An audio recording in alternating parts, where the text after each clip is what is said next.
name is Zulfiqar Achmad Murti, and I am now presenting my multimodal English literacy journey. Yeah, it's gonna be a lot of fun because I'm gonna talk about the journey from the start. I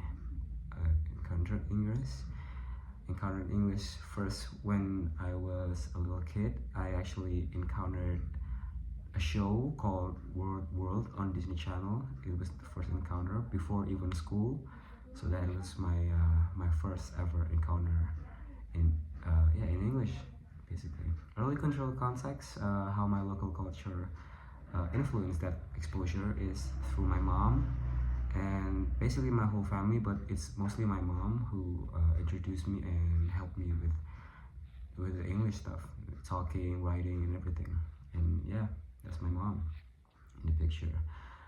First time I felt English was different from my mother tongue is when I was already a lot more advanced in speaking and everything to do with English, but my friends weren't. So that was the point of realization where I can oh yeah, I cannot I cannot speak English every time. So yeah, this is my first cultural artifact. This is a 2000 Opel Blazer, which is my first car.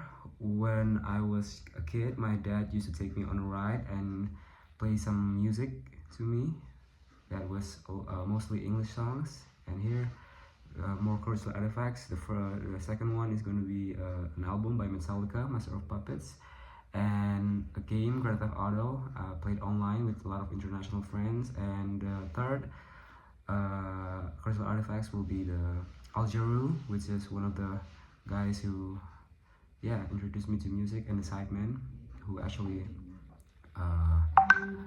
my influence in the internet, how I understand English from the internet to them. English as a digital lingua franca, how English became a communication tool online. I use WhatsApp, Instagram, and other Discord, other things to, as you can see here as well.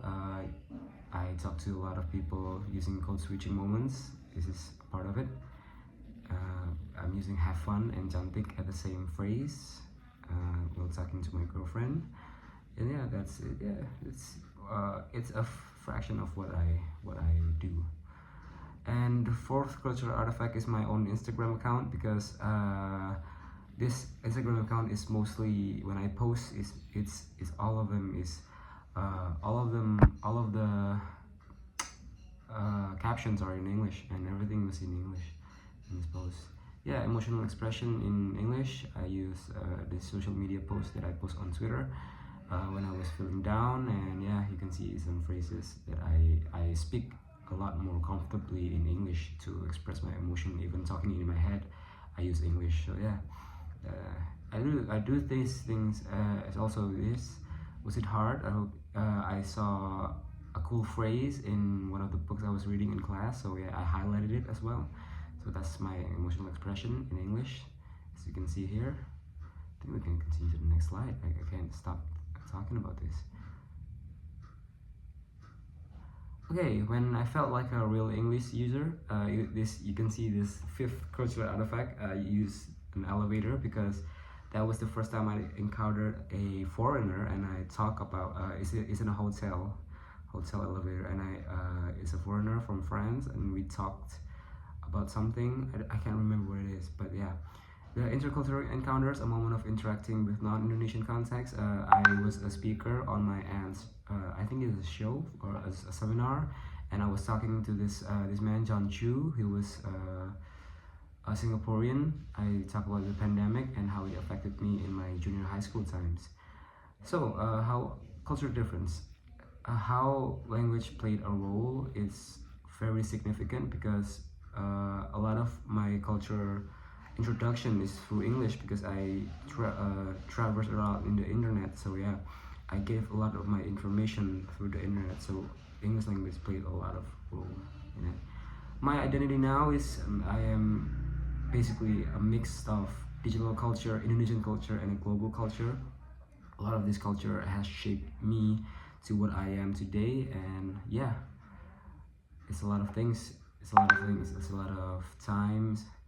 Synthesis of all the elements. Yeah, I think that we can get in my journey was English in my life has come from a lot of different medias. It's mostly the internet, mostly the social medias, but it started from also a media of television, but it travels a lot in different forms, which I am really I realized that when I made this Pecha Kucha. And what English means to me now is a media of basically my basic communication. Is almost my first language. And yeah, future English goals, I am writing to be a songwriter, so I hope I can be successful in that, being in a band and writing my songs in English. And my academic, I can pass my program studies. Yeah, English is my phrase. Final sentence is English saved my life when English saved my life when it never even began, because yeah, it has been there all my life. I cannot think of what I'll do without English, because it's been a really big part of my life. I think that's it. Thank you so much for paying your attention. I know it's not much of the presentation, but the citation contains the personal photos, media artifacts from the Spotify and YouTube, also Google course materials. I use a lot of it from my own GICC 2025 e-class. Thank you.